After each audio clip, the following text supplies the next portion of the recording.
E Aê, aí, e aí, e aí, beleza, hein, Roberto? tudo jóia, Edu? E você, tudo bem? Porra, tudo em paz, graças a Deus. Tudo legal. Como é que tá esse sol aí? Maravilha. Tá com muita luz aí, não? Eu adoro essa luz, eu não gosto de ficar no escuro. Mas tá legal. Você entrando na Tá, frente aí, ela tá estourando só um pouquinho. tá bom. E aí, tá rolando. E nós Aê! os alunos devem estar com bronca da gente, hein, Edu? Você aí em aula, tudo, e eu aqui te chamando pra live, vem pra cá Ah, e tudo rapaz, mais. eu consegui desmarcar um aluno. Putz, um O aluno por senhor, nossa desmarcar causa. não. Desmarcaram, a gente, como é que chama isso? A gente adiou um pouquinho. Ao invés de fazer às Ah, 4 horas, a gente vai fazer às 5h30. Não tem problema. É por uma boa causa, Roberto. É por uma tá ótima jóia. causa. Remanejou aí o horário com a galera. Aliás, ó, tô vendo uns caras aí que você conhece bem, por falar em aluno, hein? Ó, Matheus Carrilho já foi o primeiro a entrar aí na live. Tati Carrilho, mas Carrilho é uma celebridade, a gente sabe disso, né? Pois é, a banda dele Ah, tá toda aí, o Cryer tá toda. E você, Edu, tá. como é que tá nessa quarentena aí? Conta pra gente. Não tô à Tem toda uma que nem galera que tá eu. meio. Oi? Não tô à toda que nem o Craio, mas eu tô por aí também. Tem uma galera que tá desanimada aqui, que eu tenho conversado, e o pessoal tá dizendo, poxa, mas não tem trabalho, não tem gig, não... mas tem outras coisas, né, Edu? Tem da aula Eu, aí, pode dar aula, e eu, aí? eu acho que é um momento difícil para todo mundo, né, Roberto? Acho que ninguém estava preparado para isso, né? O comércio não estava preparado, as pessoas não estavam, as escolas não estavam preparadas. Acho que está todo mundo aprendendo a viver desse jeito agora. Os artistas, os músicos, então, não estavam nem um pouco preparados para isso que ia acontecer, né? Eu acho que a gente já sabia que alguma coisa ia acontecer, a gente já tinha sinais disso acontecendo. É muito engraçado, né? Porque, por mais que você olhe, assim, eu me lembro eu acho que um dos últimos trabalhos que eu fiz antes da, do bloqueio social foi uma gravação de um álbum do Fábio Torres, que é pianista do Trio Corrente. A gente fez uma gravação lá no André Memari, que tem um estúdio lá na Serra da Cantareira, um estúdio lindo, né? O André faz as transmissões de lá, é tudo muito bacana. Assim. E eu me lembro que assim, isso devia ser provavelmente dia 10 de março, 10, 11 de março, e a gente ainda estava discutindo se a gente ia viajar para os Estados Unidos ou não, porque eu tinha uma viagem para os Estados Unidos no dia 22 de março, aliás, 20, não, eu tinha viagem no dia 18 de março.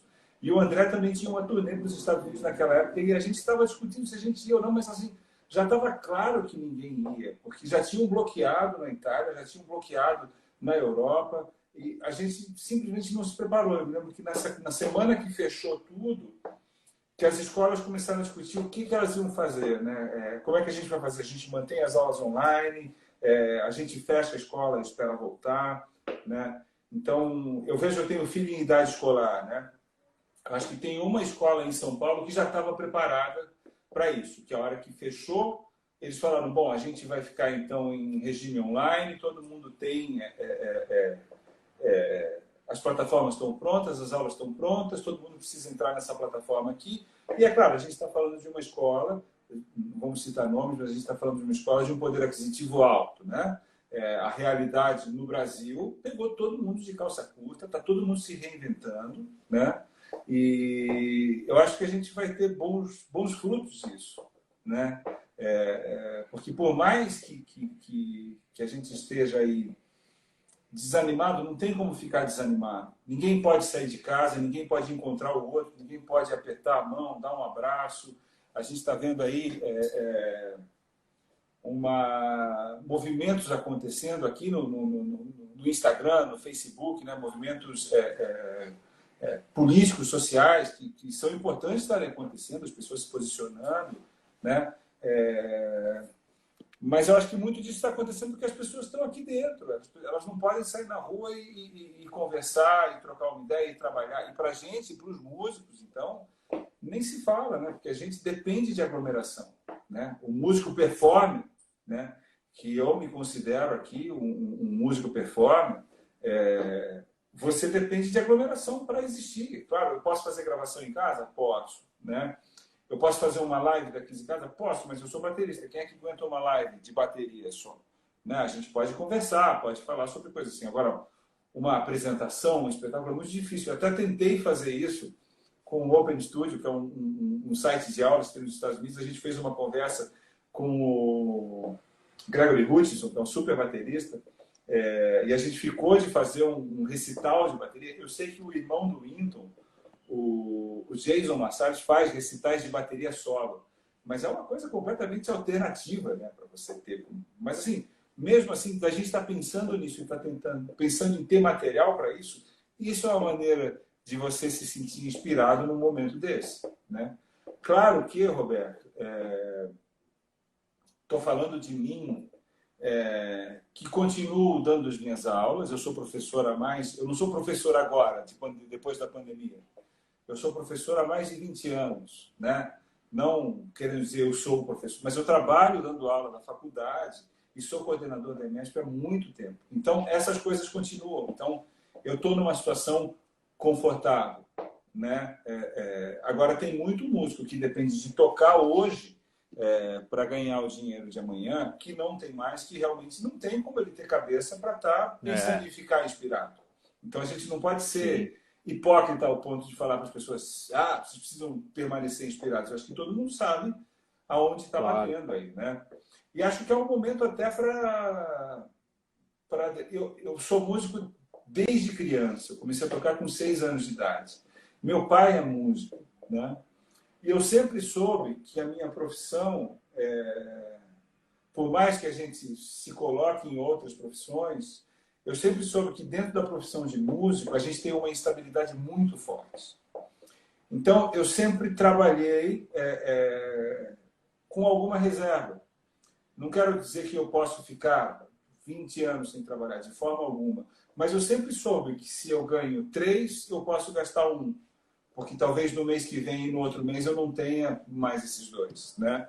Então, talvez isso deixe até isso claro para os músicos, né? Porque é uma coisa que eu tenho visto as pessoas reclamando muito da condição financeira, da condição social, né? E não tem como dizer que está fácil para ninguém, que as pessoas... talvez alguém ache que eu esteja dizendo que as pessoas não se programaram para isso. Claro, ninguém se programou para isso.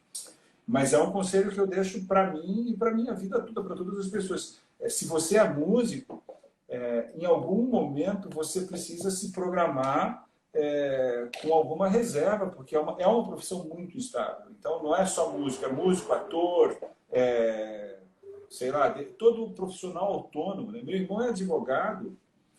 Tudo o que eu pensava quando eu fui decidir ser músico, meu irmão mais velho, né? Depois, antes de mim, eu tenho 4 irmãos, 2 da minha mãe e 2 da minha madrasta. Os 2 mais velhos, o mais velho antes de mim, ele é advogado.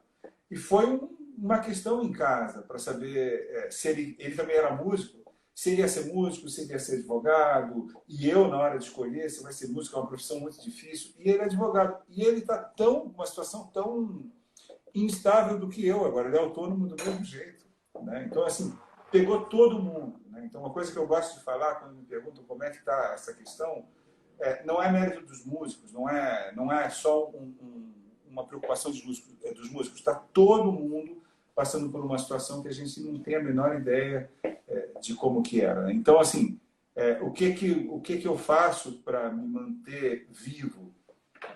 Tento não pensar tanto nisso, tento fazer um planejamento das coisas, tenho que fazer planejamento, ligo na escola do meu filho para saber como é que a gente vai fazer com as coisas que estão chegando. As coisas vão continuar chegando, né? Faça um planejamento dos seus gastos, né? Não estou fazendo um planejamento de 2 meses, estou fazendo um planejamento de 2 anos, eu não sei quando isso vai voltar, né?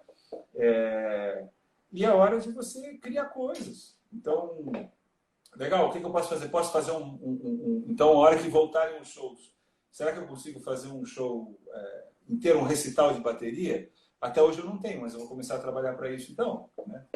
Eu tenho um curso de bateria online? Não tenho. Então, talvez agora seja o tempo de eu fazer. Eu tenho um curso de bateria online, então é hora de eu me dedicar um pouco mais a isso e tentar tirar mais proveito disso, né? Eu sou professor, fui pego de calça curta para continuar dando aulas na escola online, né? Não é ter um curso de bateria online, é dar aula aqui, igual a gente está conversando, receber o aluno e manter um programa que é importante para ele. Né? Não é fazer um mais ou menos, é manter um programa. O cara está lá, é um ano da vida dele. É isso que eu espero que façam com o meu filho. Meu filho está na escola, ele vai acabar esse ano, o segundo ano do ensino médio. Eu não quero que nego dê qualquer coisa para ele, tem que cumprir aquele programa, né?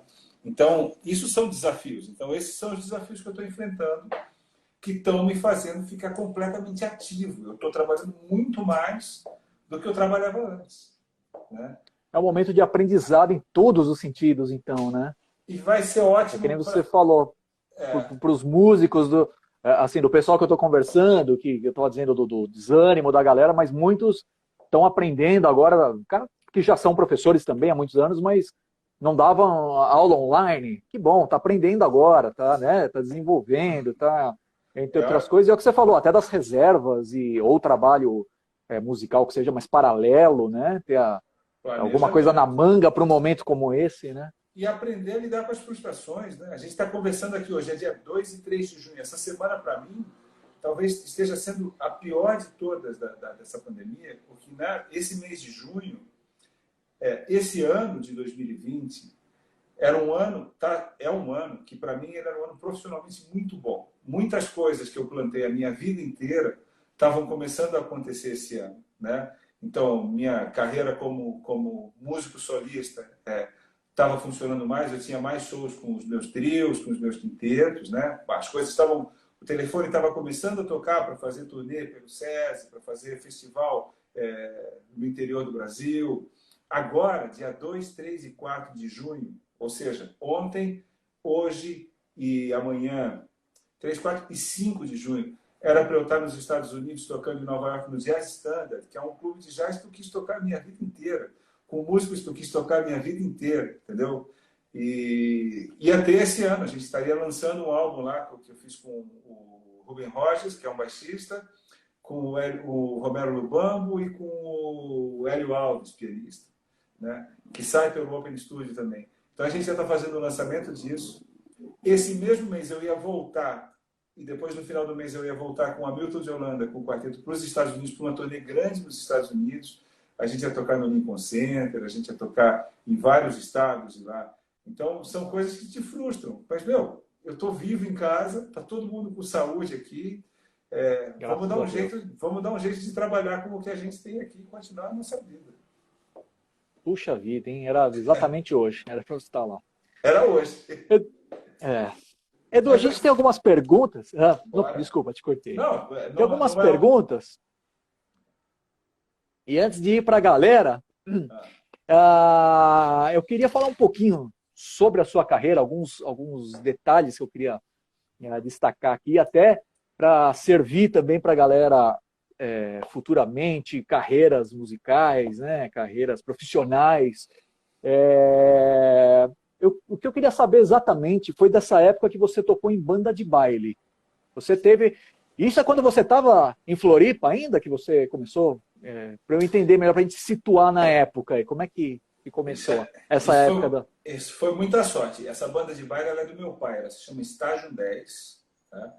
Meu pai é músico, tem uma banda de baile, e era uma banda de baile familiar. Né? Meu tio, que é o tio Beto, tocava bateria. Então ele é o cara que eu via tocando todo fim de semana, sexta e sábado. Foi quem eu aprendi todas as coisas. Até hoje, eu sento na bateria e às vezes eu me vejo tocando algumas frases do tio Beto. É muito maluco. Que legal. Passaram, sei lá, que legal. 30 anos, 35 anos. Até hoje eu sento na bateria, às vezes eu estou tocando e falo, essa frase é do Beto. Essa saída, essa solução é do Beto, entendeu? Aliás, um parênteses aqui. Eu lembrei agora de uma conversa que nós tivemos uma vez, que você disse que, inclusive, algumas coisas que você aprendeu com ele, né? Eu acredito que seja essa que você depois foi fazendo bastante similar, tudo, que depois você viu que eram as influências dele. E que aí quando você chegou em São Paulo, eu não lembro exatamente se era o Milton Banana que você estava se referindo. Sim, falei disso. Que aí você foi ver. Falei disso outro dia. Talvez a gente estava conversando, você me falou isso. E é isso mesmo? É avô de influência, né? Porque eu me lembro que eu fui tocar no Farinha Seca, que que é um grupo que o Giba Faveri tocava, e eu acho que o Giba ainda toca de vez em quando com a Anaí Rosa. mas era um grupo que eu ia vê-los tocando lá no Avenida. E eu acho que na ocasião que o Giba foi para os Estados Unidos, eu entrei para tocar lá.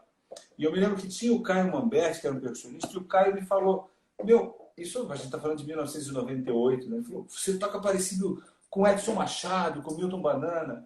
Eu falei, pô, legal, né?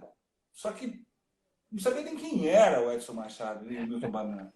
E aí eu fui começando a pesquisar e eu fui entendendo que eles eram pessoas que influenciaram o meu tio. Então foram influências, avós, né? Uma influência neto. Certo? Que legal. Claro que depois eu fui pesquisar, fui ver quem era, fui ouvir, adoro o Edson Machado, fiquei em contato com a música deles e fiquei um fã enorme. Assim, são figuras importantíssimas e que me influenciam muito, né? Mas naquele momento a influência vinha, eles influenciaram uma pessoa que me influenciou. Isso é muito legal. Mas essa coisa de tocar baile foi uma sorte que eu tive em todos os aspectos, assim, porque assim, primeiro porque me colocou em contato com todo tipo de música em um jeito que eu acho que todo baterista precisava se colocar em contato em algum momento, que é você tem que tocar para dançar. Não interessa a frase que você faz, não interessa... poucas coisas interessam, muito da sua sonoridade, nada. O importante é que você coloque as pessoas dançando, ou seja, o seu pulso tem que estar muito firme e você precisa ser muito claro com o que está acontecendo, né? Então, para uma banda de baile, um baterista firme e que saiba ter um groove, que saiba brincar um pouquinho com o groove, é uma coisa muito importante. Eu lembro uma vez que o Bocato, sabe o que é o Bocato, trombonista? Sim, sim. O Bocato, logo que eu vim morar em São Paulo, nessa mesma época que a gente está falando, o Thiago Costa, que também tocava no Farinha Seca, tocava com o Bocato. E uma vez eles me chamaram para fazer uma substituição no Bocato. Quem tocava lá era o Marquinho Costa, grande Marquinho Costa. Acho que se bobear, o Marquinho toca com o Bocato até hoje. São assim, né, muito. E eu me lembro que eu fui tocar com o Bocato e era um repertório instrumental, super difícil, um disco do Pixinguinha. E eu tirei aquilo tudo, escrevi aquilo tudo, e o Bocato depois me falou uma coisa muito legal. Ele falou assim, nossa, é muito legal tocar com você, porque tem toda a complicação dos arranjos, mas dá para dançar. E eu acho que se dá para dançar, vem dessa coisa de tocar baile. Lá de trás do baile. Então isso é muito importante. Assim, essa parte musical é muito importante, de você não ter barreira com o estilo, obrigado a tocar tudo. O feeling tem que estar bastante apurado, então, ali também, na noite, ali com a banda de baile. Para sacar o que está acontecendo com o povo, tal, acredito, assim. Até hoje, o meu pai, o sucesso para o meu pai você está tocando no lugar, você começar uma música e a pista enche. Se a pista esvaziar, é o terror. Então, assim, às vezes... Alguma coisa está errada. Às vezes que eu vi o meu pai mais frustrado era quando ele mudava uma música, mudava um estilo, achando que aquilo ia pegar, né? E as pessoas saíam da pista. Ele ficava arrasado. Ele queria ver todo mundo dançando o tempo todo. Assim. E aí ele tem ainda, porque ele toca, ele faz muito tempo que eu não toco com ele, mas ele ainda deve ter, um cacuete que é muito engraçado. Assim, a hora que ele vê que o pessoal está saindo da pista, ele começa a tocar mais rápido. Ele começa a puxar o andamento mais rápido, tipo, para ficar mais animado. E aquele andamento começa a oscilar, e eu falava assim, ele ficava apavorado. Assim. Mas isso foi muito legal de aprender, isso que não tem estilo, né? A coisa de copiar foi muito bacana, porque uma banda de baile você não tem espaço para criação, né? Você copia o que está acontecendo ali milimetricamente. Então você precisa tirar a nossa palavra é tirar. Então eu me lembro de várias vezes. A gente não sabia nada. Quando eu falo a gente, eu falo eu e os meus irmãos, né? Que somos 3 que tocávamos na banda de baile do meu pai, né? O Júlio, o Jonas e eu. Os 2 mais velhos, o Júlio toca guitarra, o Jonas é o advogado que tocava contrabaixo, que ainda toca contrabaixo, e eu toco bateria. Eu lembro que às vezes os ensaios eram na quinta-feira e a gente tinha que tirar música nova, sei lá, tinha que tirar a música da Rosana, a música na sombra, como uma deusa, esse tipo de coisa que a gente tocava. E tinha que tirar isso e não tinha essa de tocar do meu jeito, criar o meu jeito, tinha que tocar exatamente como era lá. Então eu me lembro da gente ficar com uma fitinha cassete de tarde ouvindo, e não tinha essa de escrever, a gente não sabia escrever.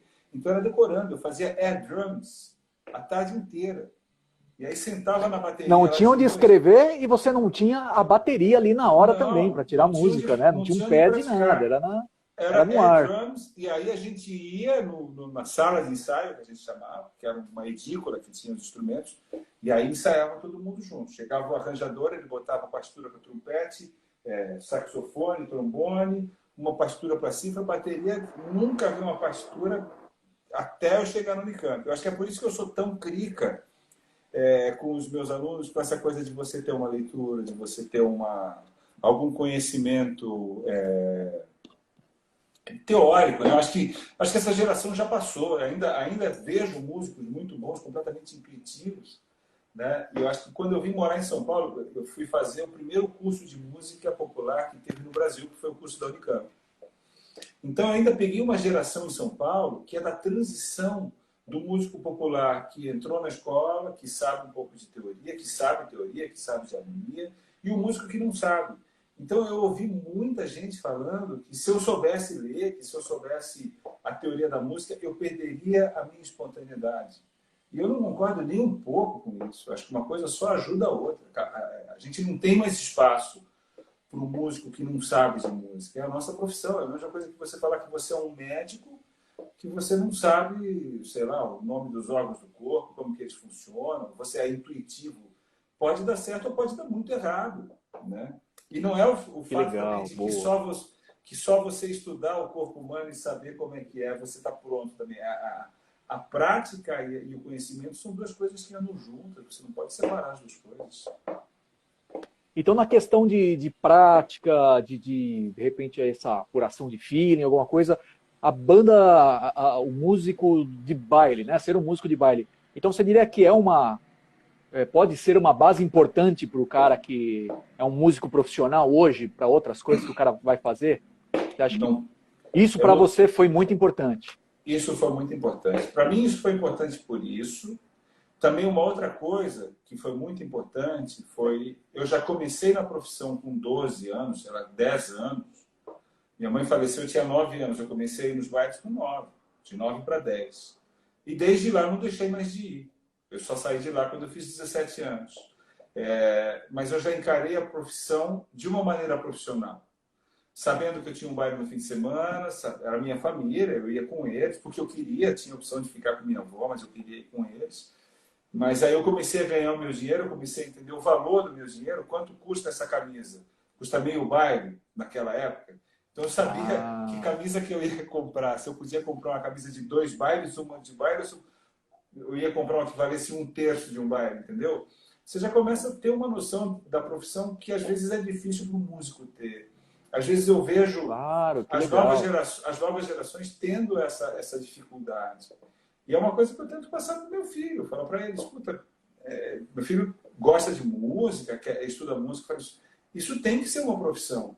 Né? As coisas se misturam um pouco, é uma arte, você faz uma coisa que é muito legal, que você gosta de fazer. Está se misturando muito nessa era de hoje, né, que tudo é de graça, a música é de graça, você faz um disco. Para a gente fazer um disco custa uma fortuna. Eu tenho, sei lá, 20 discos lançados, meus e de parceria de grupo. Em todos os 20 eu investi algum dinheiro. Então, se você somar isso, é uma quantia considerável. Só que tudo isso me deu retorno para a minha vida. Eu só trabalho por causa disso. Né? Agora, hoje em dia isso é dado de graça. Não é mais aí que você revê o seu dinheiro. Você precisa procurar ter o seu dinheiro de outras formas. A gente vai achar. Mas está tudo aberto para mim. Todo mundo quer começar, todo mundo precisa aparecer. Então, fica difícil essa coisa de você se profissionalizar. E tem uma pergunta que dentro do meio musical ela é quase uma ofensa, que é quanto é o cachê, né? Qual que é o orçamento para esse projeto, né? Em alguns momentos, artisticamente, isso é uma ofensa. Isso não é uma ofensa. Isso é a nossa profissão, então isso não é o principal, né? A hora que você me liga, que você fala, Edu, tem um projeto para a gente fazer, esse projeto é legal, é a minha música. Pô, o maior elogio que você podia me fazer é me convidar para participar da sua música, né? A hora que o cara te liga na sua casa e fala assim, Edu, eu acredito que seja a coisa mais importante para ele isso, né? A música dele. Então, a hora que o cara te convida para participar disso, é uma coisa que você tem que respeitar. Agora, é um trabalho, isso tem que ser um trabalho profissional também. Esses assuntos eles têm que ser tratados sem melindre, sem tabu, né? Então, acho que a gente foi descambando um pouco isso com o tempo. E é uma coisa que eu costumo falar para os meus alunos. É uma profissão. Você precisa... Não tenham medo, né? Não tenham medo. Tem um preço, né? A vida tem um Verdade. preço. Né? E uma coisa que eu sempre falo para eles é: com 40 anos, você não vai querer se sujeitar a fazer trabalhos que você faz com 18. Então, comece a trabalhar agora. Comece a tocar em qualquer lugar, em qualquer roubada. A gente tem uma síndrome que é a síndrome os caras querem começar no melhor trabalho do mundo, no trabalho que paga melhor. Isso tem em qualquer profissão. Tem gente que tem 50 anos e não trabalhou até hoje porque está esperando o melhor trabalho do mundo chegar na vida dela. Né? Não vai chegar. A gente precisa começar de baixo, começar de uma coisa simples para ir escolhendo com o tempo. E você era muito jovem quando você teve essa percepção, né? E sabia o que queria, como você está explicando. E naquele momento, quais os trabalhos assim que na sua cabeça aparecia assim, eu quero ser vou pro lado do sideman, eu vou, sei lá, quero ser um músico de baile, quero ótima ir pro pergunta. estúdio. Você está me perguntando aí da coisa do baile, né? Se é importante. Uma figura que era muito importante para mim, que é um cara que eu nunca conheci pessoalmente, que eu adoraria conhecer, é o Sérgio Erval, que é baterista do Roupa Nova. Eu sabia que o Roupa Nova era uma banda de baile. Eu sabia que o Sérgio Erval, além de ser o baterista do Roupa Nova, que era um grupo que fazia sucesso, ele é um cara muito talentoso, né, bicho? Porque ele toca a bateria muito bem e canta muito bem. Os caras fizeram muito sucesso. Eu acho que muito... E aí, além disso, eu via que muito do que foi produzido nos anos 80, final 70, 80 e 90... na música popular, era o Roupa Nova que gravava. Eu falava, porra, mas esses caras são uma banda de estúdio. Ele era um músico de estúdio incrível. Tem uma música do Lulu Santos que fez muito sucesso, que é aquele Casa, primeira vertigem, como em qualquer... que é o Sérgio Erval tocando uma bateria. Aquilo é um arraso, bicho. É uma coisa impressionante. Assim, é muito bom aquilo. Né? Então, essas pessoas me influenciaram muito como sideman. Era isso que eu queria ser. Eu acho que eu via ele, eu via o Bala tocando com o Djavan, e via um monte de disco do Bala que eu tinha em casa tocando com um monte de gente. Eu via o álbum sei lá, o Luz, do Djavan, eu tinha em casa, e tinha o Cisão, ao mesmo tempo que tinha o Cisão, tinha o Heavy Menzel. Eu via, peraí, mas esse cara não toca com o Djavan, quem toca com o Djavan é o Theo Lima.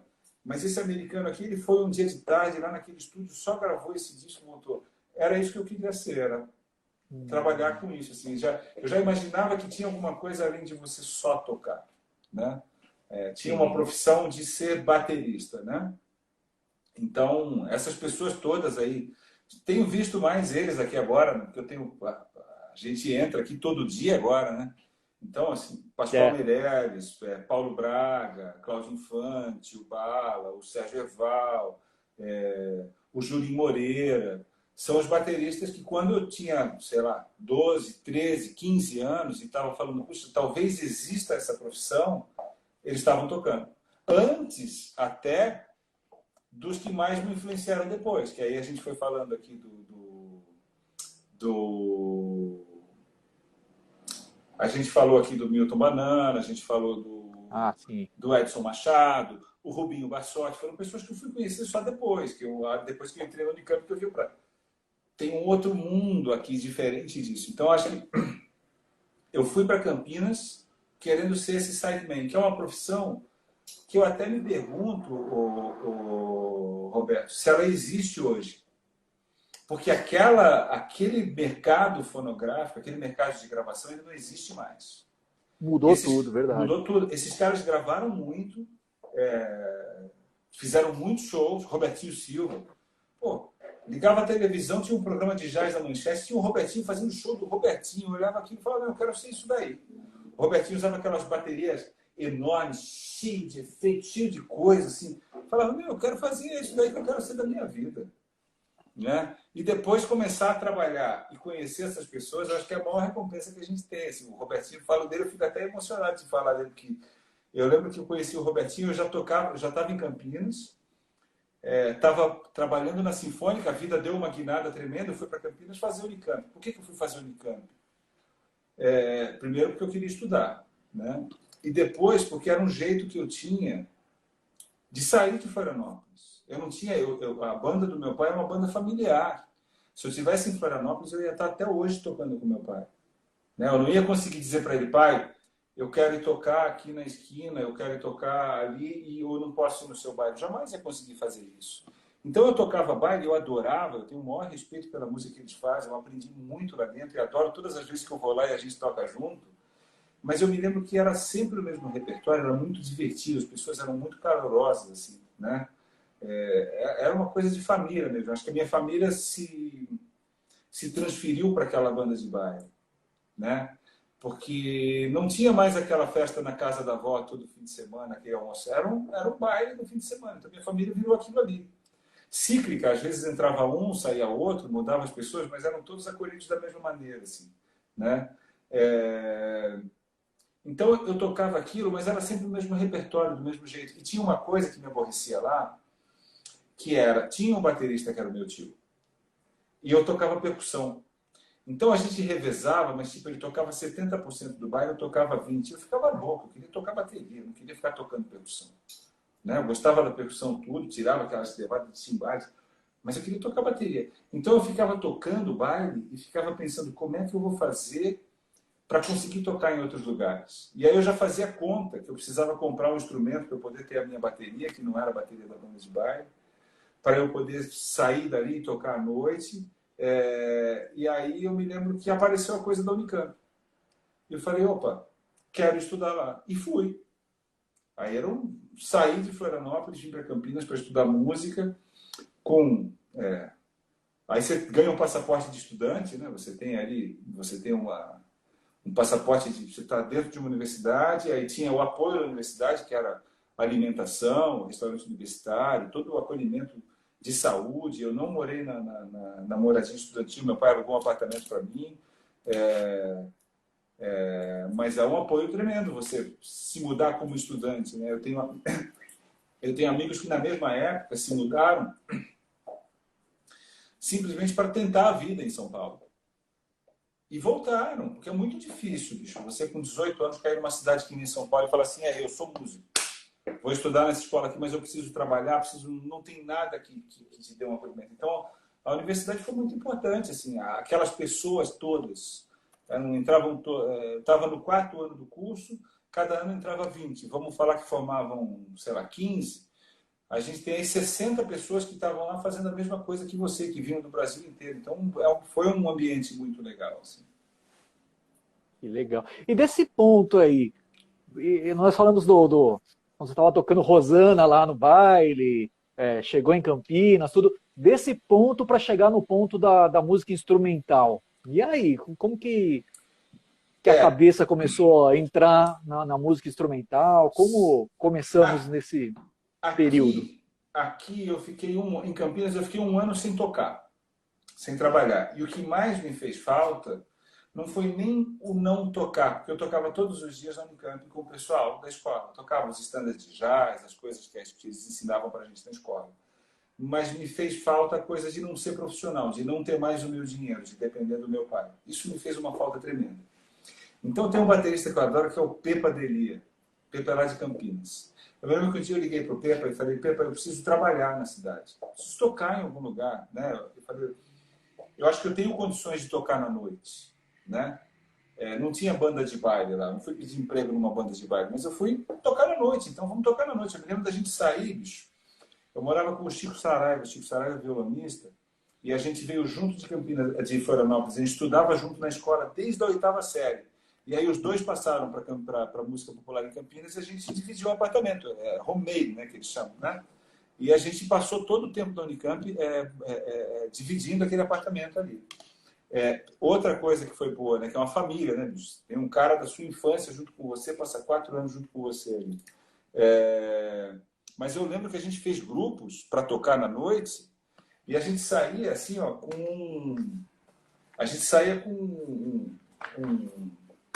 fazia um folderzinho, assim, um livrinho assim de xerox, sabe? Saía com um livrinho na mão e uma fitinha cassete, ia nos bares ali do Cambuí mostrar para o pessoal, falar, meu, vocês não precisam de uma banda para tocar ao vivo, a gente tem esse som aqui.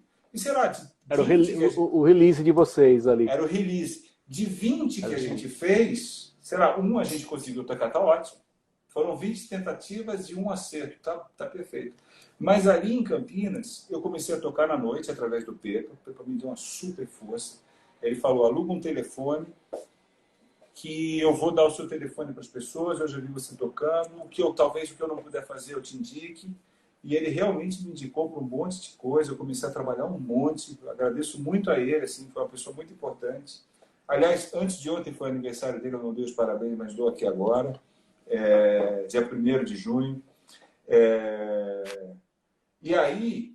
Aliás, eu reparei na live aqui, tem várias pessoas, ó, Junião Batera, Álvaro, o Dete Santos, todos dizendo aqui, Pepa é um gênio, Pepa é demais, Pepa, galera... Então, queridão, cara super querido. Acho que a música faz isso, né? Se a gente parar e olhar para trás, assim, o Roberto, é difícil eu te falar assim, tem um cara que eu conheci na minha profissão que eu odeio ele, que ele é um cara do mal total. Claro que existe, mas eu acho que a gente tem uma seleção natural, assim, puxa, as pessoas são muito queridas, bicho, a maioria delas, assim.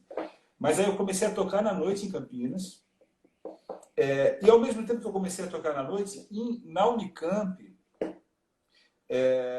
eu comecei a ter oportunidade de fazer os meus grupos. O primeiro grupo que a gente fez foi com o Chico Saraiva e com o Zé Nigro, se chamava Trio Água. E esse grupo ele foi selecionado. Eu tive vários grupos instrumentais, quarteto instrumental, trio instrumental. Outro dia eu estava em casa aqui ouvindo com o Theo, Suite Sandrine, do Michel Camilo, que era uma música que eu tocava com o Pedro Alcântara. Para mim, é uma das melhores gravações do Dave Weckl. É um disco do Michel Camilo, que tem o Weckl tocando, ele devia ter 28 anos por aí. E eu achava que era o Ed Gomes, mas era o Mark Johnson tocando baixo. E por acaso eu conheço o Mark, até mandei uma mensagem para a mulher dele, ela falou, é ele mesmo que está tocando nessa gravação. Eu ouvi 1 milhão de vezes, assim. E a gente tocava com o Pedro. Então tinha vários grupos de cover instrumental na Unicamp. E esse grupo Água, Trio Água, ele foi selecionado por um projeto do SESC que chamava O Som da Demo. E lá no Som da Demo a gente gravou um álbum com vários grupos instrumentais. Então eu lembro que ali tinha o Bina Coquet, tinha o Corda Coral, do Renato Anesi, tinha a banda do Guzula, que era o Giba Pinto, tinha um monte de grupo, um monte de gente que a gente... tinha o grupo do Edmundo Cassis, que era o Léo Isário, o Vinícius Dolim, e acho que era o André... Não, o Edmundo era o pianista, era o Itiberê de contrabaixo. E aí a gente gravou esse álbum, veio fazer shows em São Paulo, eu morava em Campinas, eu falava, opa, peraí, como é que é esse negócio? Chamando a gente para fazer um show num teatro em Campinas, foi ali no Sesc Vila Nova, então plateia, luz apagada, show mesmo. Aquilo para mim foi uma coisa completamente transformadora, assim, aquele momento. E nesse dia, quem fechava a noite era o Hermeto Pascoal. Então, nesse dia, eu me lembro que eu conheci o Márcio Bahia, né? Conheci um monte de música, assim. Eu acho que aquele momento ali eu vi que era possível ter um grupo instrumental, esse grupo instrumental fazer um show no teatro, era possível você fazer suas músicas e tocar suas músicas no teatro. E aí, quando eu vim morar em São Paulo, eu fui atrás de tudo, né? Fui fazer gravação de disco brega, fui tocar com artista, fui tentar tocar com um artista maior. Acho que de tudo eu consegui um pouco, assim. Mas o que eu mais fiz foi participar um pouco desse meio alternativo, né? Da música instrumental, onde eu participava muito da confecção dos arranjos. Eu vi o cara trazendo uma música nova e a gente tinha que fazer um arranjo para aquilo, eu via como é que eram as composições, e aquilo foi me dando cada vez mais vontade de fazer as minhas coisas, né? Então, eu me lembro de um dia, eu tocava no Farinha Seca, ganhava meu dinheiro tocando na noite. Acho que eu tocava no Planos também, que era um lugar onde tinha ali no Oscar Freire, que eu tocava na noite, e dava aula, fazia um monte de coisa, mas eu me lembro de eu subindo a Rebouças, assim, já era casado, e pensando, poxa, tenho que gravar um disco meu para tentar entrar nesses mercados, aí, nesse circuito de Sesc, do Teatro Hall, para Parará. mas eu não componho, como é que eu faço? Eu posso gravar a música de um, mas eu posso tentar compor também. E aí você vai indo atrás das coisas. Acho que ali foi na Unicamp que me deu esse start, e foi aqui em São Paulo, foi aqui em São Paulo que eu me aproximei cada vez mais, que aí eu conheci. É engraçado, né? Porque eu vim para cá, eu pensei em ir para o Rio, né? Que aí se eu fosse para o Rio ia ser a coisa de ser sideman mesmo, ia ter que ir atrás de gig, né? Ou eu pensei em vir para São Paulo. E quando eu cheguei em São Paulo, eu queria conhecer o Proveta, eu queria conhecer o Arismar, a Leia, eram as pessoas que tocavam. Eu queria ir na Mantiqueira, eu lembro que eu tocava no Hotel Monfarrege com o pai de Tiberê, com o seu Bruno, ele tocava lá. Não tocava com ele, mas ele abria, eu chegava lá e ele estava tocando lá. E eu não podia ir ver a Mantiqueira, não podia conhecer eles, porque eu tocava segunda-feira. Então teve um dia que eu pedi para alguém me substituir para eu ir lá conhecer as pessoas. Então eu me lembro que eu cheguei, eu queria conhecer essas pessoas, queria conhecer o Cisão. O Cisão foi o cara que me abriu muita porta aqui em São Paulo. Cisão Machado. Eu lembro que legal, sim. a primeira gravação que eu fiz foi com o Meira, que é um amigo meu de Florianópolis, que tocava com o Sai Guarabira, e o Meira me chamou para gravar um disco dele. E foi no estúdio do Cisão. E o Cisão me recebeu como se a gente se conhecesse há 20 anos. Assim. E eu nunca tinha visto o Cisão na vida, eu só conhecia ele de ouvir ele no fone de ouvido, assim, em casa, aqueles discos do Djavan, Luz, né, bicho? E foi uma emoção muito grande a hora que a gente chegou na técnica, assim, na hora de gravar, passei a bateria, pum, agora vamos, passo baixo. E ele começou a tocar e eu ouvia o som dele vindo desse fone, não era mais... foi emocionante, assim. E ele me apresentou todo mundo, bicho. Foi ele que me apresentou o Proveta, a Leia, o Mozart. Aí eu conheci o Yamandu, comecei a tocar com o Yamandu. Aí a hora que eu vi, bicho, eu já estava vivendo num circuito completamente instrumental, assim. Foi nessa primeira gig que você estava contando que você conheceu o Hermeto Pascoal, porque depois você chegou a tocar com ele também, né? Gravou alguma coisa, não foi isso? O Hermeto, não. Nunca toquei com o Hermeto. Conheço o Hermeto não. Não, conheço o Hermeto assim de camarim. A gente vai tocar num festival e o Hermeto está fazendo um show. Falo rapidamente com ele, mas nunca toquei com ele. Adoraria, seria uma honra para mim tocar com ele, né? E tenho uma admiração incrível, conheço todo o repertório, assim, mas nunca tocamos junto. Antes da gente, para a gente fechar essa pergunta, essa história da banda de baile lá de trás que eu estava te perguntando, mais cedo, antes da gente começar essa live, um passarinho me contou que tinha alguma coisa ali que todas as bandas de baile começavam às 8 da noite e vocês tinham que começar a se preparar às 8 da manhã, diz que era uma coisa meio louca. Que história é essa aí que o cara me contou? Que o passarinho me contou? Os bailes começavam, o horário de baile é pesado. O baile começa meia-noite, 11 horas, 10 horas da noite, né? E ele vai até 3 da manhã. Se ele começar às 10, ele acaba às 3. Se ele começar às 11, às 4, se ele começar meia-noite, às 5. Isso quando não chegava um cara com uma mala de dinheiro, que era sempre assim, o cara chegava com uma mala de dinheiro, negociava com o meu pai, e ele falava mais uma hora, que era uma hora extra, que o baile estava bom, e ficava todo mundo feliz da vida, era uma felicidade incrível, né? Porque a gente ia tocar mais uma hora, o pessoal gostou. Mas como a banda era do meu pai, e é do meu pai ainda, nós três ali, os 3 irmãos, o baile não começava às 10 da noite pra gente. Ele começava às 10 da manhã, 8 da manhã. Por quê? Porque tudo, ele não podia ir lá, a gente tinha que levar tudo, a gente tinha que montar equipamento de tarde. Então, não era passagem de som, a gente ia montar o equipamento. Tira as caixas-palmas de casa, põe no caravana do meu pai, leva até o clube, tira, descarrega tudo, leva lá para cima, montou tudo. Agora liga tudo, ligou, monta a batera, passa a batera, pum, pra... Não tinha passagem de som, era a gente que fazia isso, fazia essa montagem. Os músicos chegavam 10 horas da noite para tocar. E antes disso, ainda tinha uma coisa que era... O baile tem 5 horas, precisava levar alguma comida para a gente. Se você abrir uma conta no bar do clube para pagar no final, você troca o cachê pelo bar do clube. Então, meu pai levava um isopor cheio de sanduíche e cheio de bebida. Coca-Cola, cerveja, para o pessoal poder passar aquela noite. Quem ia comprar isso era a gente de manhã. A gente ia comprar gelo, comprar bebida. Era uma função de produção tremenda, assim, era muita produção.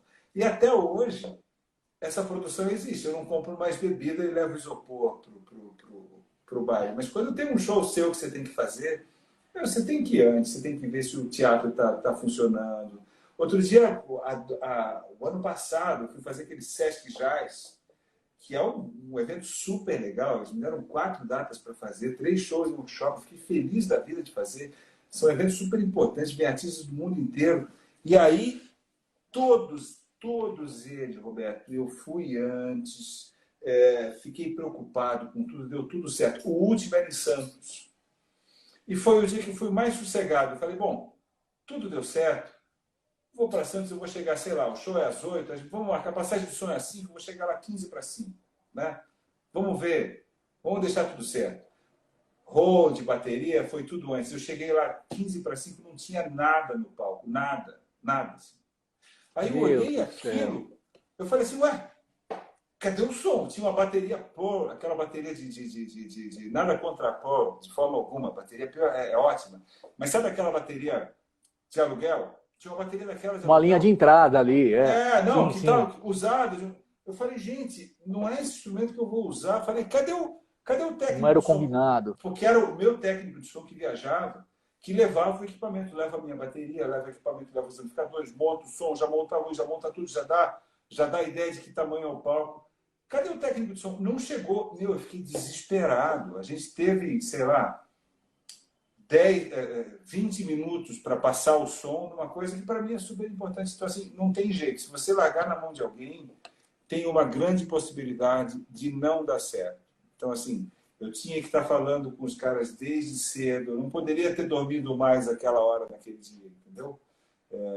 Por quê? Porque o cara falou, não, eu vou mandar outro, mas ele vai cedo e não sei o que lá. E aí, um vacilo de que você não precisa citar nomes e não precisa... Mas um vacilo de gera um mal-estar, gera um erro que, na verdade, todo mundo que for lá assistir, se o som estiver ruim, se as pessoas estiverem cansadas, o show ruim foi o show do Edu. Não foi o show daquele cara que vacilou, fui eu. Claro. Então, se o seu nome está lá, não tem jeito. Você se ferrou. Dá muito trabalho. Toque importantíssimo para os músicos que estão vendo. Não deixa para ter a surpresa na hora, né? Já dá um pulo antes lá. Não dá. Vamos dar uma olhadinha aqui nas perguntas. Ah. Olha lá, Matheus Carrilho ainda está dizendo lá. E no final do show não pode relaxar também, senão roubam o equipamento. E é verdade, isso aí a gente conhece histórias demais assim. Olha, graças Olha quem chegou aqui na... Não, fala. O Cadu Floriani. Grande Cadu Floriani chegou aqui na live. E tá dizendo aqui, ó. Ele mesmo, olha lá. Cisão é o mestre. Um dos caras do baixo brasileiro. Aliás, eu vou aproveitar aqui só para... desde já que estamos ao vivo aqui. Cadu, depois eu vou te ligar, mas desde já quero te convidar para breve estar aqui na live com a gente. Na Express Batera também vai ser uma honra pra gente. Grande Cadu. Legal. Cadu, eu ia lá, eu ia em Joinville fazer o workshop na escola do Cadu também. Aí, ó, mais uma das coisas que não aconteceram. Mas fica para depois, hein, Cadu? Não vai desistir, hein? Vamos lá. Era para estar rolando agora nesse período também, é isso? Agora na quarentena era para você ir lá, lá no conservatório dele. Exatamente. Obrigado, viu, Cadu? Eu tenho uma pergunta muito boa aqui que o Dete Santos tinha feito mais cedo, antes de começar a live, mas antes, já que a gente entrou numa... entramos na história toda da sua carreira, vamos aproveitar então, vamos dar uma esticadinha. Me fala quando é que então começou o Trio Corrente aí, como é que é o começo dessa história. A gente sabe o sucesso dele, onde chegou, tudo mais, mas conta pra gente como começou. O Trio Corrente é dessa época que a gente falou aí de começar a ter os meus grupos, né? Eu me lembro que eu tenho um disco antes do Trio Corrente, minha primeira invernada, assim, eu acho que a primeira invernada mesmo é o Trio Água, que acabou virando um projeto do Chico Saraiva, né? Mas que a gente fez junto, vamos gravar um álbum, vamos escolher o estúdio, vamos pensar em como vai soar. Foi isso daí. Depois eu fiz um álbum com o Daniel da Alcântara, que se chama Sambás, que tá o Cisão. Tá o Thiago Costa e o Vitor Alcântara, que eu sei que também endossa de vocês. Era um disco de samba jazz. né? A gente juntou uma tarde no estúdio, gravou. É um disco super legal, super espontâneo. Adoro aquele álbum. Aí depois, nessa época, eu tinha um quarteto com o Paulelli, com o Thiago e com o Daniel. Ao mesmo tempo, eu tocava com o Renato Consorte, que o pianista era o Fábio e o baixista era o Zélio. Aí eu, o Fábio e o Zélio começamos a fazer um trio com esse repertório que era uma dissidência do grupo do Renato. Por que uma dissidência? Porque o Renato tinha uma coisa que era o máximo. A gente ensaiava, sei lá, toda quarta-feira a gente tinha um ensaio, que não era um ensaio pago, todo mundo estava indo lá porque queria fazer aquele som. O Renato ia gravar um disco de música instrumental que há 20 anos atrás era feito, sem gravadora, sem nada, custava uma fortuna. Então a gente ia ensaiar toda semana, só que nos intervalos, eu me lembro que o Fábio tocava um pouco de choro, e eu tocava com ele na bateria e falava, meu, isso daí é legal, a gente precisa tocar isso daí. E era o chorinho para você, já pega a gente até chamava o Fábio de Chiquinha Gonzaga, a gente ria, debochava um pouco do jeito que ele tocava, assim, era bullying, né? O bullying já tinha começado ali. Mas a gente começou a olhar aqui e falou, meu, isso é legal. E aí eu me lembro que nessa época tinha o Supremo Musical, e a gente fez umas apresentações com o Fábio, com o Zé, com um grupo maior, onde a gente começou a tocar um pouco esse repertório. E, ao mesmo tempo, tinha esse quarteto com o Thiago e com o Paulelli lá. O Fábio e o Paulelli tocavam junto com a Rosa Passo já. Eles faziam um sideman com a Rosa. E eu me lembro que eu comecei a tocar no Garoa, que era um bar que tinha em Moema. Tocava toda terça-feira, toda quarta-feira. Eu, o Paulelli e o Marcos Teixeira, que é guitarrista. E o Marcos tocava tocava com a Gal Costa. A Gal tinha gravado um disco do Jobim. E o Marcos fazia muitas viagens com a Gal e ele falou, meu, não dá mais para eu ir aí nesse boteco e tocar na quarta-feira com vocês, porque eu estou viajando muito, a hora que eu estou em São Paulo, eu preciso ficar com a família, meu filho acabou de nascer. E ele abriu mão e a gente chamou o Fábio. Então começou a tocar toda quarta-feira. Eu, o Fábio e o Paulelli. E ali a gente pegou uma intimidade incrível tocando junto. E a gente começou a pegar um pouco o repertório de um trio que a gente já tocava com o Zé, né? Que era um pouco desses arranjos de choro, mas que não chamava trio corrente, de forma alguma. E um dia, dentro desse Garoa, tinha uma mesa, nunca tinha muita gente, sempre tinha pouquíssima gente, mas a gente tocava lá toda quarta-feira e adorava tocar. Assim, era um compromisso que a gente deixava de fazer gig com dinheiro para ir lá tocar, para ganhar pouco dinheiro, mas a gente sabia que musicalmente era importante para a gente. A gente estava crescendo como músico, né? E eu me lembro que um dia foi um grupo de japoneses lá. E a hora que acabou a apresentação, que a gente achou que eles estavam lá para fazer, sei lá, aniversário de alguém, festa da firma, sei lá o que era. Que a hora que a gente chegou, tinha uma mesa enorme, assim, a gente começou a tocar e eles fecharam a boca e ninguém falou mais nada. Eu falei, opa, os caras estão ouvindo. A hora que a gente acabou de tocar... Prestando atenção. Eles vieram até nós e falaram assim, a gente quer gravar o Genoshin, que foi a pessoa mais importante ali naquela conversa. O Genoshin veio até nós e falou assim, ó, eu sou japonês, eu moro no Brasil, eu sou pandeirista, sou músico, eu quero gravar o som de vocês para a gente lançar no Japão. A gente falou, opa, a gente é um grupo então. Né? Ninguém acreditou que aquilo pudesse estar acontecendo. Estou falando de 98, não, estou falando de 2002, por aí, assim, 2001. E aí ele foi na minha casa, eu morava aqui no Pacaembu, tinha um estúdio que não tinha equipamento de gravação, mas ele foi na minha casa, levou um equipamento de gravação e a gente gravou aquele primeiro disco do Corrente, que é o Azul, a gente gravou numa tarde na minha casa. Apareceu lá em casa com o equipamento dele, a gente gravou o álbum numa tarde. Eu tenho ainda uma bateria que eu comprei do Tutti Moreno, uma Gretsch Vermelha, que eu adoro. E ele botou um par de microfones em cima da bateria, assim, e eu adorei aquilo. Eu falei, nossa, foi a primeira vez que eu vi um home studio na minha vida. Né? Porque nós tínhamos japonês mesmo, japonês que ele é empresário, então ele está sempre indo para lá e voltando, ele não mora mais no Brasil, às vezes que eu vou no Japão, acabo encontrando com ele. Mas aquilo foi uma coisa impressionante. Assim. Aí, aquele álbum a gente gravou e ele não lançou aquele álbum no Japão. E aí a gente falou, bom, agora a gente tem um material aqui que a gente precisa fazer alguma coisa. Nisso a gente precisou tomar alguma posição com o Zé, que é um super baixista, que é um super músico, parceiro nosso, que a gente tinha um trio que tinha um repertório parecido, a gente já tinha feito algumas coisas, mas agora a gente tinha um outro grupo que os caras queriam gravar aquele grupo. Então a gente resolveu fazer o grupo com o Paulelli. E não tinha nome. Esse disco, na verdade, ele não é um disco do Trio Corrente, ele é um disco do Edu Ribeiro, Fábio Torres e Paulo Paulélio. Não tem... O disco se chama Corrente, né? E aí ele não lançou, mas ele falou para a gente, olha, a gente teve uma mudança de planos, eu não vou mais lançar o disco, mas a master é de vocês. O que é a master? A master é o álbum. Então a gente, na época, a Maritaca, que é o selo da Léa Freire, estava assim em expansão. E a gente levou na Maritaca e a Maritaca lançou. Né? Então foi o primeiro disco do Trio Corrente. Saiu junto, nessa época eu já tinha feito o Já Tô Te Esperando, que é o meu primeiro álbum autoral. Eles saíram, o Trio Corrente é 3 anos antes, eu acho, mas eles saíram com uma diferença de 6 meses, eu acho. Assim. Quase um tiro no pé você fazer 2 lançamentos no mesmo ano, assim, né? Eles competem entre si, né? Mas eles saíram juntinhos. É arriscado, né? E ali começou o Trio Corrente. E a gente, eu acho que passou um bom tempo. Sem saber se a gente ia levar o Trio Corrente para frente ou não, né? Porque todo mundo continuava com as suas vidas. O Fábio e o Paulo continuavam fazendo sideman com a Rosa. Eu trabalhava muito com o Toquinho, eu trabalhava muito com o Yamandu, com o Chico Pinheiro. Existia uma vida muito apertada, muito corrida para cuidar daquilo ali. Então, musicalmente, ficou meio largado o Trio Corrente ali durante uns bons 5 anos, assim, que a gente ia fazer um showzinho aqui, fazer um showzinho ali.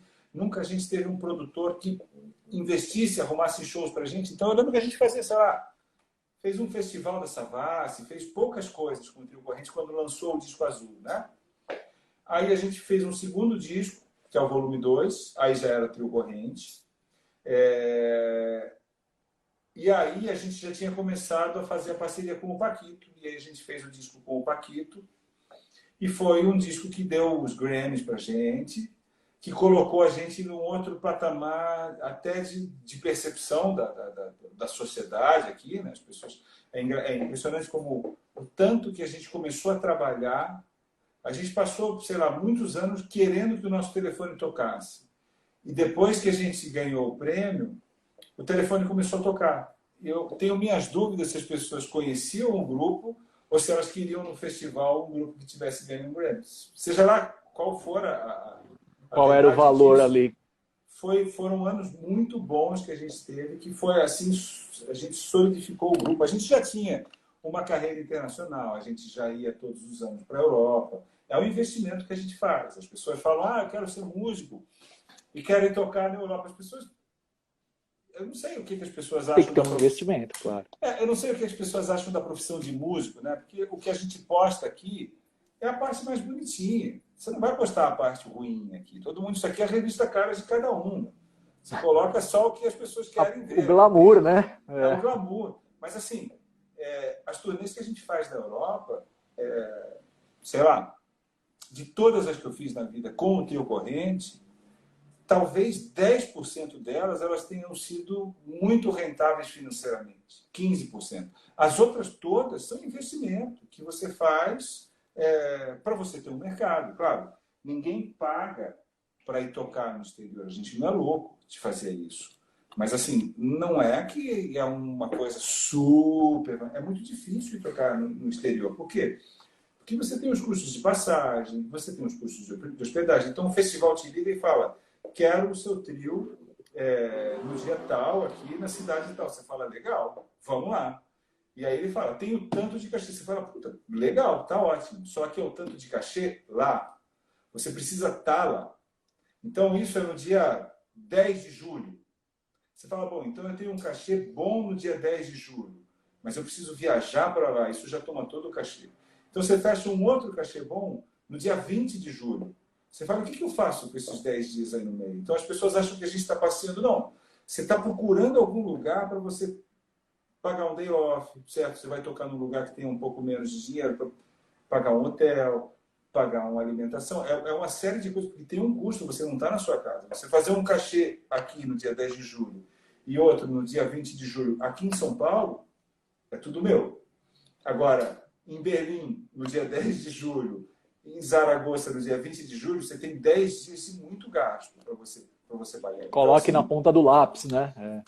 Quando as pessoas vêm num show, por exemplo, você vai num show aqui, ainda há pouco tempo atrás vinha o Pat Metheny, ele vinha aqui na Sala São Paulo. Eu sei que os ingressos são carésimos, né? Mas tem uma estrutura por trás disso que não tem jeito. É uma equipe incrível Claro. viajando. Não é porque ele, o Pat Metheny, está ganhando uma fortuna. Não interessa o quanto ele está ganhando. Isso é uma questão dele. Mas assim, para aquela estrutura existir, é uma fortuna sim. Né? Então, para a pessoa ir lá no teatro bonitão, sentada no teatro e falar assim, vou ver o Pat Metheny, tem uma estrutura ali atrás que você não faz ideia do que é. Um monte de coisa aconteceu ali, de conversas e negociações para chegar ali, né? Sim. Tem E que... muita gente trabalhando, né? Então, e o primeiro, aliás, e só relembrando que a gente estava falando no começo do primeiro bloco, né? Que, aliás, são os outros que também estão se reinventando nesse momento de quarentena também, né? Sim. Como é que tá as equipes aí de Sim. roads e tudo mais, né? Pessoal de iluminação. E aí, você falou do Grammy, o primeiro foi em 2013 ou 2012 que rolou aí? 2013 e 2014 o Grammy, é isso? 2013 e 2014. Eles estão ali, ó. Eu deixo eles em Deu uma cima confirmada aí na data, Elisana. Eu deixo eles em cima do piano, que é para eu me sentir animado para estudar todos os dias.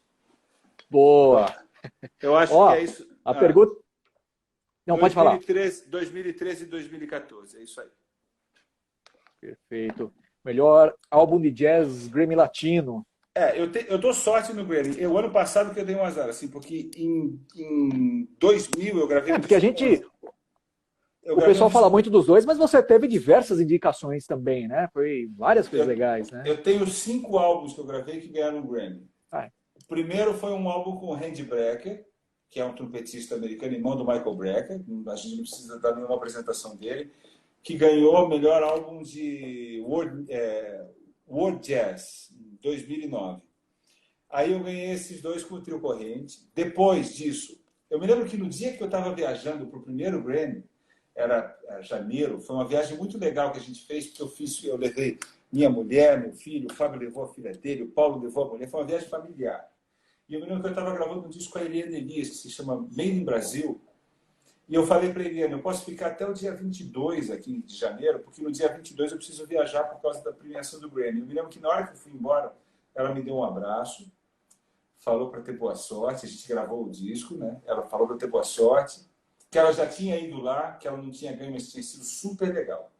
Aí a gente foi e ganhou, foi lindo. Nesse mesmo ano a gente ganhou o Grammy Latino com o mesmo álbum, lindo 2. No outro ano, esse mesmo disco que eu estava gravando com a Eliane Elias, que é o Made in Brasil, ganhou o mesmo prêmio na premiação do Grammy americano, melhor disco de jazz latino. Que legal! E nesse meio tempo a gente gravou um outro disco com a Eliane, que é o Dance of Time, que no outro ano ganhou mais um Grammy Latino. Então são 5 que eu participei. E no ano passado, o meu último álbum, que é o Folia de 3, que eu fiz com o Ferragutti e com o Perón, foi indicado para melhor álbum de música instrumental no Grammy Latino. Eu fui até lá em Las Vegas, mas como disse o Yamandu falou uma coisa linda. Eu fui até lá para ganhar um Grammy e voltei com gripe. Isso a gente não ganhou. Fui até lá para ganhar um Grammy, a gente ganhei só uma gripe, voltei com gripe. Mas tá aí, Edu Ribeiro é o nosso orgulho. Que legal. Que é isso. Tem uma pergunta que o Det fez mais cedo, como eu estava dizendo aí, ele está dando um zoio aí a todo instante, mas ele fez uma pergunta muito legal, e envolvendo, aí a gente já está falando agora de parte técnica, né? Tá. Ele está dizendo aqui, ó. Eu queria saber qual o processo que o Edu utiliza na transição do seu estudo técnico para a parte prática musical. Aí ele explica. O Edu é extremamente musical e a técnica dele é muito evidente também. Eu queria saber se ele pratica já pensando na aplicação ou experimenta em diversas possibilidades até utilizar tudo o que ele faz. E aí, Edu? Quem que falou isso? Repete o nome dele? É o Det Santos. O Det. Professor de batera também, é um da PUR, que está aqui na live. Legal. Obrigado, viu, Det? Obrigado aí pelo por você falar da minha técnica desse jeito. Vou ouvir sempre o seu comentário. Odete, eu acho que a gente sempre pensa em tocar, em estudar, porque você tem algum objetivo musical, certo? Então, eu acho que a coisa que eu mais estudei na vida, parei uma vassoura aqui, porque agora, com essa pandemia, eu comprei uma bateria eletrônica. Ó. Ah, pois é, a gente estava conversando outro dia pelo telefone, né? Tô Você falou que adorando, estava tô adorando. ouvindo os recursos dela. Mas eu separei aqui para a gente falar na live uma caixa e uma vassoura, porque a bateria eletrônica ela não conversa com o celular, né? Ela não conversa com saquei. isso, ela só conversa com o Zoom, essas coisas. Então eu separei aqui essa caixa aqui, ó.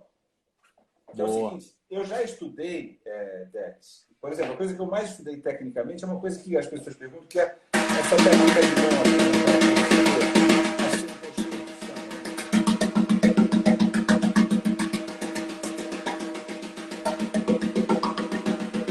É claro que quando eu estudo isso, eu não estou pensando em música. É impossível você pensar em música e ficar fazendo um negócio desse. Então, durante um tempo na minha vida, eu consegui fazer isso, sei lá, 1 hora por dia, alguma coisa assim. Mas o que eu queria, desde o início, era tocar o samba.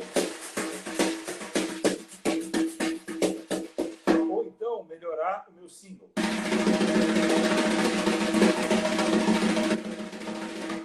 Para quê? Para fazer alguma coisa musical com isso, para fazer alguma frase, para fazer alguma levada. Então, assim, eu acho que tem um momento que ele é técnico, não tem jeito, ele é mecânico, ele é chato, ele é um estorvo na sua vida, mas que ele vai te dar uma recompensa lá na frente. E eu acho que não tem milagre. Se você não fizer isso, ela não anda. Então, assim, eu te falo isso por alguma experiência, tá? Eu tenho vários alunos que não se sujeitam a esse exercício técnico. É difícil de melhorar a condição deles para tocar, muito difícil. Não melhora tecnicamente, né? São pessoas musicais, mas que têm deficiências técnicas. E tem o contrário também. Tem alunos que só têm a capacidade e o desejo de melhorar a sua técnica, mas não têm muitos desejos musicais. Então, eles não sabem muito o que fazer com isso, tá? Eu acho que a gente tem que conseguir dosar as duas coisas. Eu acho impossível. Não é impossível, mas é quase impossível que tudo que você estude tecnicamente já tenha um resultado musical, né? Então, o que eu penso assim, ó, se você tem um desafio, quem me ensinou isso foi a Lilian. Lilian Carmona foi minha professora. E o que a Lilian mais me ensinou, além de todas as coisas que ela me ensinou, foi você precisa saber o que você precisa fazer para tocar o que você quer. Então, o exercício técnico, ele não te dá música, de forma alguma, ele não te dá nada de música. Mas, você saber como que você pode estudar ele para transformar isso em música é o pulo do gato para mim, né? Então, se eu vou tocar uma levada que eu não consigo tocar, eu preciso saber qual é a coordenação que eu preciso fazer para aquela levada funcionar, né? Qual que é o preparo... Outro dia eu falei disso numa aula com um aluno e gerou um mal-estar, assim. Mas é uma coisa que você tem que estar sempre preparado. Qual é o seu limite técnico? Você precisa se olhar no espelho e saber, eu não tenho essa altura, não, esse sapato não cabe em mim, né? Você precisa saber disso. E eu acho que é importante que a gente saiba o nosso limite técnico para você poder buscar outra coisa. E talvez, se você não conseguir tocar daquele jeito, outra forma de tocar uma coisa que você queira tocar, né? Mas é sempre em cima disso, assim, tem que ter um objetivo musical e imaginar quais recursos técnicos ou de coordenação você tem que usar para você chegar nesse objetivo. As coisas têm que andar juntas. Perfeito. Aliás, entrou agora aqui na live também. Aliás, não sei se entrou agora, se já estava aqui. Nelsinho Gomes, grande baterista também. Legal, obrigado, Nelsinho. Legal. E ele está dizendo aí, sobre o que você está dizendo, ele está dizendo, isso aí, foco nos estudos, senão o cara pira, é muita informação. É verdade. É isso aí. E o Det Santos está agradecendo a resposta. Matheus Carrilho, pô, você está criando um monstrinho aí, olha lá, Matheus Carrilho, esse já estava dizendo, criado. técnica é ferramenta. Esse já está criado, Matheus? Está criado. E olha só, o Eric Carvalho, Ele está perguntando onde que ele consegue comprar um novo CD do Trio Corrente em formato físico aqui no Brasil.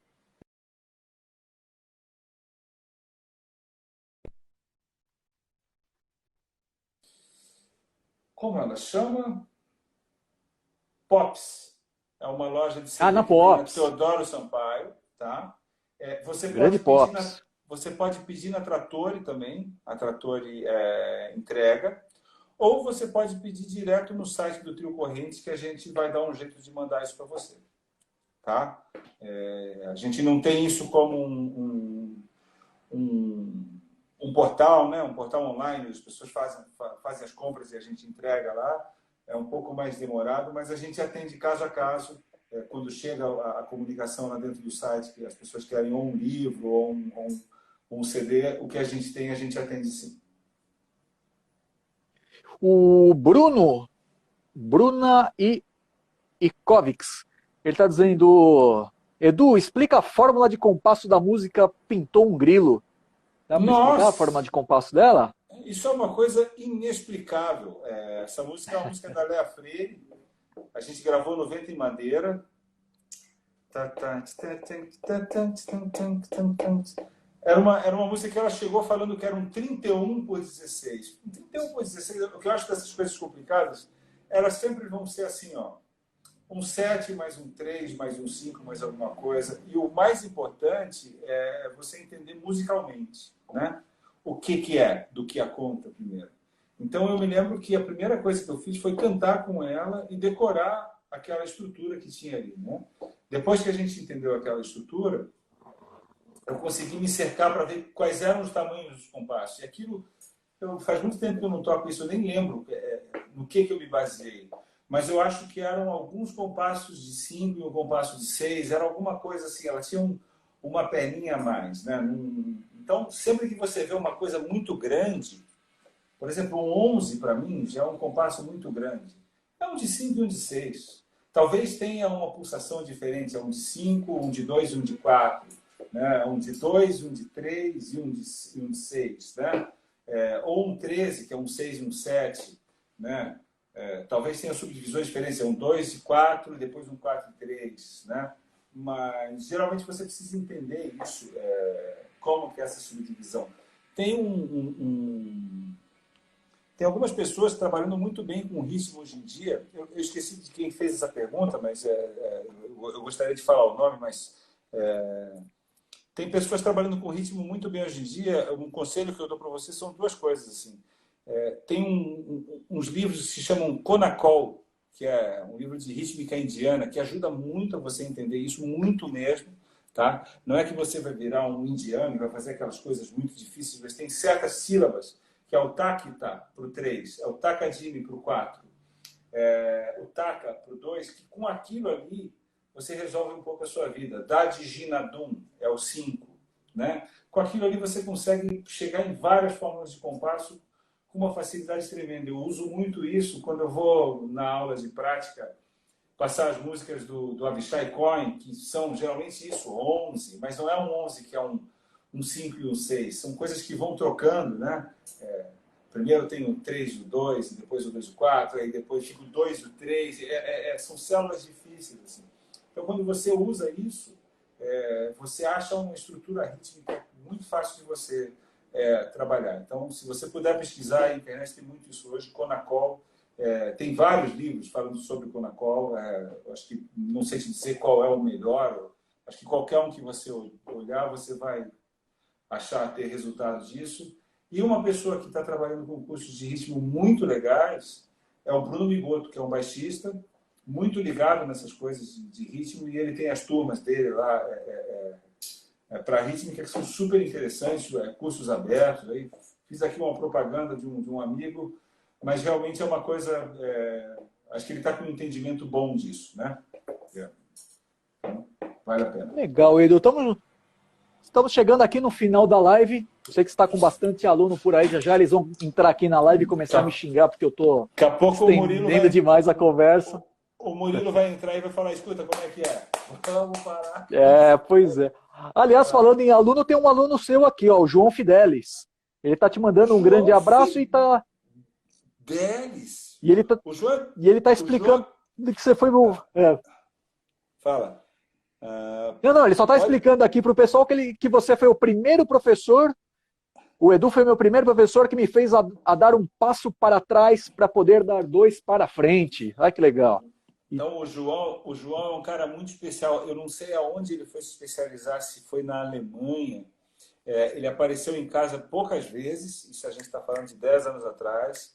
Acho que foi para a Suíça que ele foi. Depois ele fez um grupo que acho que se chama Caixa Cubo, um trio.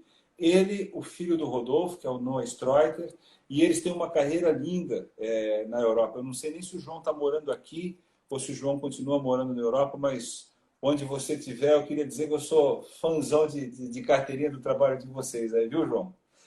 Tá? Boa. E Edu, essa caixa que você demonstrou aí, que pele que é Hum. essa que está montada nela aí? Só por curiosidade. E essa vassourinha que você está usando, qual modelo ProMark Ó, que é? essa vassourinha foi a última ProMark que eu peguei, que é a TB5. O que aconteceu? Certo. Eu comecei a usar, de uns anos para cá, eu sempre usei baqueta muito leve, né? Eu usava a...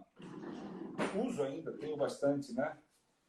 535, a Rebound, né? Select Balance, é isso que chama? Select Balance, isso. Que tem o equilíbrio para trás, né? Isso, 535. É o equivalente a uma 7A, né? Sempre usei isso. Exato. De uns tempos para cá, eu comecei a usar baquetas mais grossas, né? Aí eu passei para 565. É... Cheguei na A 2B, 565 é uma 5A, né? uma 5A. Cheguei na A 2B, 565. as últimas Uau! que 2B, e adorei usar 2B, uso 2B até hoje. Só que a 2B ela tem Mas uma ponta muito... para gig mesmo ou para dar uma aquecida, praticar antes ali no...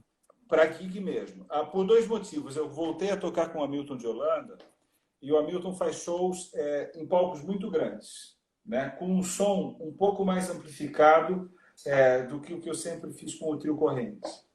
E eu comecei a sentir que eu precisava de um pouco mais de punch para tocar. Então, peguei 2B.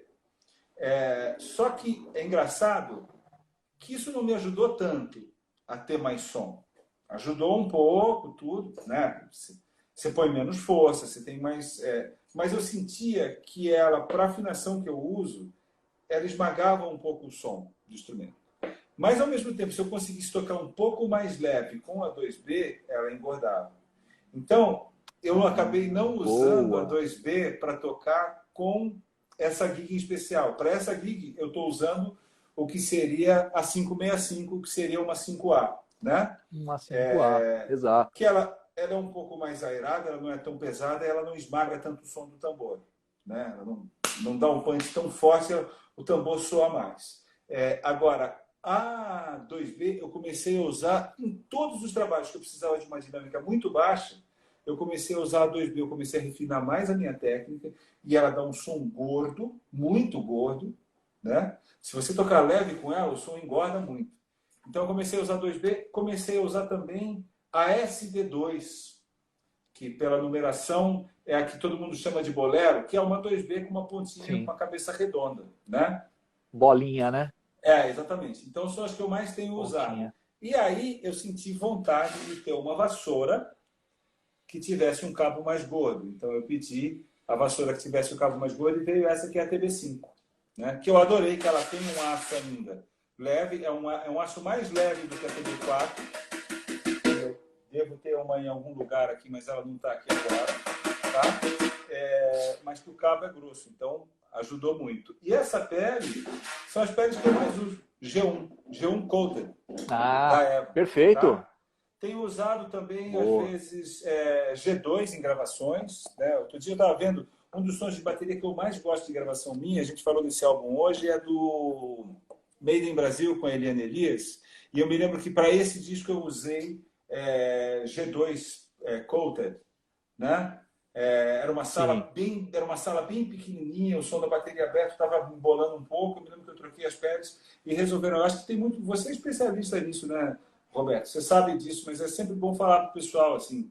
É bom ter alguma Claro, claro. variedade e saber que, às vezes, o instrumento que você mais gosta, a baqueta que você mais gosta de usar, a pele que você mais gosta, se você trocar a sala onde você está tocando, ela muda completamente.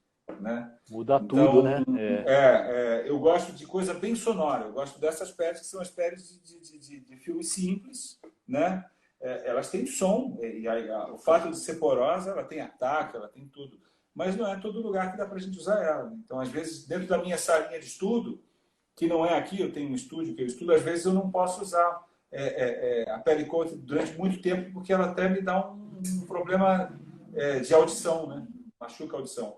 E aí você achar uma pele que seja mais fechada, que às vezes as pessoas pensam que ela é só para uma gravação ou para tirar um pouco o som do instrumento, eu acho que nessas situações elas combinam. E saber a combinação dos instrumentos também, né? Instrumento que tem muito som, às vezes precisa de uma pele que tenha menos som para ele se equilibrar. E instrumentos que têm menos som, às vezes precisam de pele que tem mais som. Não é uma certeza de que você colocar a pele que tenha mais som na bateria que tenha mais som, isso vai ficar bom. Talvez não fique.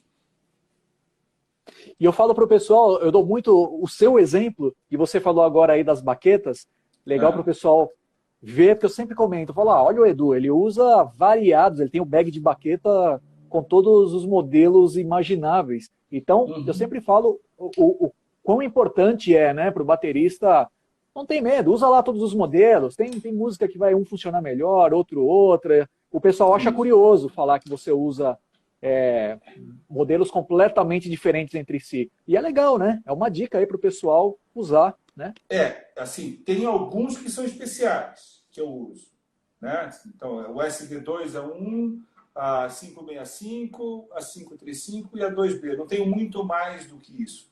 Mas, por exemplo, quando eu saio em turnê, que eu sei que eu vou fazer uma turnê só com o trio corrente, eu sei que eu vou levar 2 pares de SD2, que é uma baqueta que tem som. No máximo eu levo uma 2B e no máximo eu levo uma bem fininha.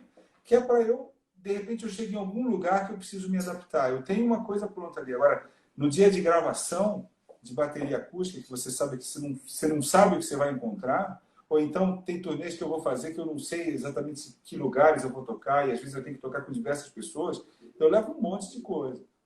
Levar opções sempre é a melhor. Hoje em dia está muito difícil de viajar com as coisas, né? Então eu estou cada vez mais tendo o som na minha mão do que levando mais equipamento. E com a sua mão, você já troca o som de tudo. Ah, perfeito. Edu, mais uma vez, muito obrigado por ter conseguido esse tempinho aí. Pede desculpas aí ao teu aluno aí. Fica tranquilo. A gente está em casa. Da Express Battery, toda essa galera que está assistindo e que está adorando aí. Tô vendo que o pessoal está chegando ainda com perguntas. Essa live vai ficar salva no IGTV do Express Batera. Quem quiser, escreve lá. A gente corre lá para responder ainda assim que possível.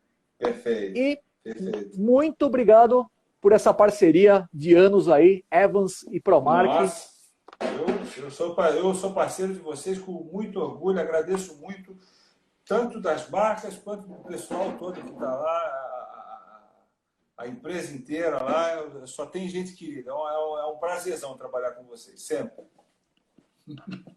Obrigado, Edu. Obrigado, viu, bicho? Obrigado.